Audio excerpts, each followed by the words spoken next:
역사의 수면 아래에는 공식적인 교과서가 결코 기록하지 않는 심연의 계보가 흐릅니다.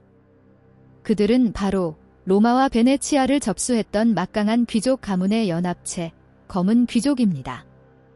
이들은 엄청난 수의 추기경, 강력한 힘을 가진 교황을 배출했으며 예수회의 실질적인 주인입니다. 이들은 단순히 부유한 가문이 아니라 인류의 타임라인을 특정 주파수로 묶어두기 위해 설계된 지상 대리인들의 정점입니다. 흔히 로스차일드 가문을 포함한 13개의 가문이 세상의 정점이라는 설도 있으나 그 위에 이들이 존재합니다. 검은 귀족의 기원은 12세기 전후의 베네치아와 제네바로 거슬러 올라갑니다. 당시 막대한 부를 축적한 이탈리아의 가문들은 해상 무역과 금융업을 장악하며 유럽의 실질적인 주인으로 군림했습니다. 검은이라는 수식어는 두 가지 의미를 내포합니다.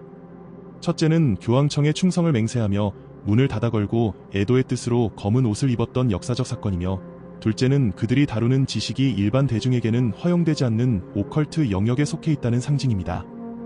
이들의 실질적인 기원은 베네치아와 로마이나 실제로는 대홍수 이전 문명의 사제단 혹은 아눈나키가 그 혈통의 기원으로 여겨집니다. 다만 명목상 교황청의 실세 가문이었고 베네치아와 제노바를 중심으로 세력을 키운 것이 사실이기에 무엇을 그 기원으로 보셔도 상관없습니다. 초기부의 축적은 대서양 해적질과 노예 무역을 통해 이루어졌다고 전해지지만 그 기원을 잘 따져보면 바빌론의 금융 시스템에서 유래했습니다. 이들의 특징은 물을 자신의 기초 자원으로 삼는다는 것입니다. 물의 도시인 베네치아를 중심으로 활동, 해적질 지휘, 해양 패권 국가를 철저히 이용하는 것은 이들의 중심이 물임을 잘 드러냅니다.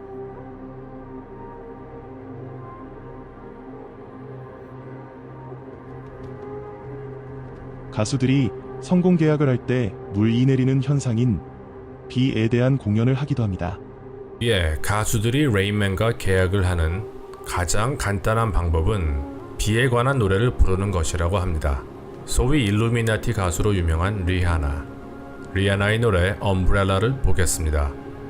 여러분도 아시다시피 엄브렐라는 영어로 우산을 뜻합니다. 엄브렐라의 라틴어 어원을 보면 엄브라, 즉 그림자라는 뜻입니다.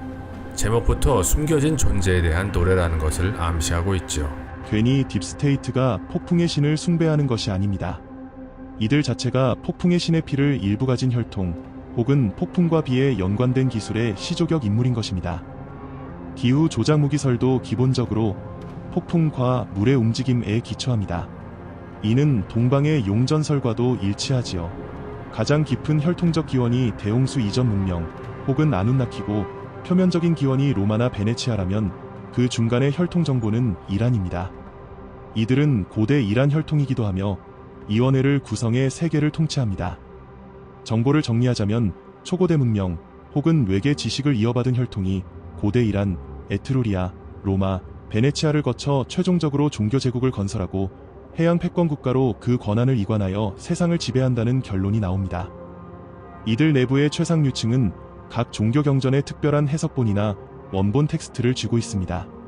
전쟁과 바티칸 내 종교 조직을 통해 각 문서와 유물을 모으기도 했지만 사실 이들 자체가 종교를 설계한 인물 중 하나이기도 합니다.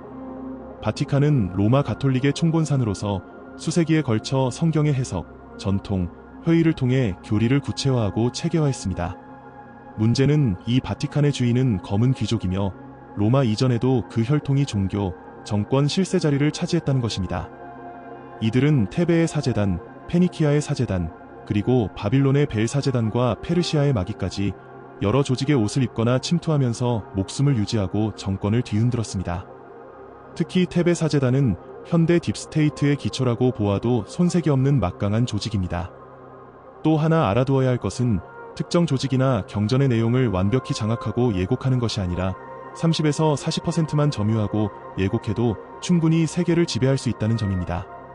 즉, 그들의 기원을 파악하기 어려운 이유가 그것입니다. 로마의 사제든 테베의 사제든 전부 그들이 아닙니다. 다만 주류 역사에 기록되지 않은 권력층 내 더 깊은 딥스 조직을 형성하여 국가와 문화를 초월한 첩보 능력을 발휘했다는 것입니다. 성경은 원래 고도의 세계에 대한 과학적 진실을 암호화한 책이라는 분석이 존재합니다. 여러 해석이 나올 수 있는 고도화된 매뉴얼이었으나 이를 역사책 혹은 획일화된 종교 서적 비슷하게 바꿔버린 게 경전 편집의 진실입니다.